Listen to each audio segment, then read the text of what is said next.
রাস্তায় বসছে কংগ্রেস। রাজ্য প্রশাসন সহ এডিসি প্রশাসনের কাছে জবাবদিহি চেয়ে 5ই আগস্ট থেকে সপ্তাহভর গোটা রাজ্যে আন্দোলনে নামার ঘোষণা দিল প্রদেশ কংগ্রেস। আজ দলের প্রদেশ ভবনে আহত সংবাদ সম্মেলনে আন্দোলন কর্মসূচি ঘোষণা করলেন দলের মুখপাত্র প্রবীর চক্রবর্তী। কংগ্রেসের ঘোষণায় বলা হয়েছে, 5ই আগস্ট বিকেল 3টা থেকে 3 ঘণ্টার জন্য গণধর্ণা অবস্থান সংগঠিত করা হবে।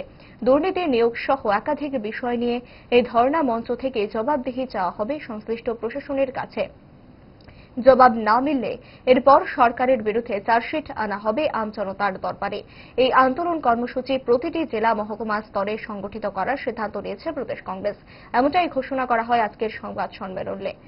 সংবাদ সম্মেলনে কংগ্রেস মুখপাত্র প্রবীর চক্রবর্তী জানান, মূল্য বৃদ্ধি একটা ভয়ঙ্কর পীড়া দিচ্ছে আমাদেরকে, সকলকে, আপনাদের সহ সকলকে পীড়া দিচ্ছে। কোন জায়গায় নিয়ে যাচ্ছে? সেই সমস্ত খাদ্য সংকট দেখা দিচ্ছে, রেগার কাজ নেই, টুয়েফের কাজ নেই। এই সমস্ত বিষয় নিয়ে আমাদের যে ধর্ণা কর্মসূচি এটা শুরু হবে সদরে। আমরা জায়গাটা পরবর্তী সময় সদর জেলা কমিটি আপনাদেরকে জানিয়ে দেবে। বিকেল 3টা থেকে 3 ঘন্টার গণধর্ণা হবে। যদি সরকার শ্বেতপত্র প্রকাশ না করে আমরা বাধ্য হব সরকারের বিরুদ্ধে, এডিসির বিরুদ্ধে চার্জশিট আনতে। এই চার্জশিট আমরা জনদরবারে নিয়ে যাব, সরকারকে জবাবদিহি করব, সরকারকে বাধ্য করব এই চার্জশিটের জবাব দিতে, একটি একটি করে জবাব দিতে।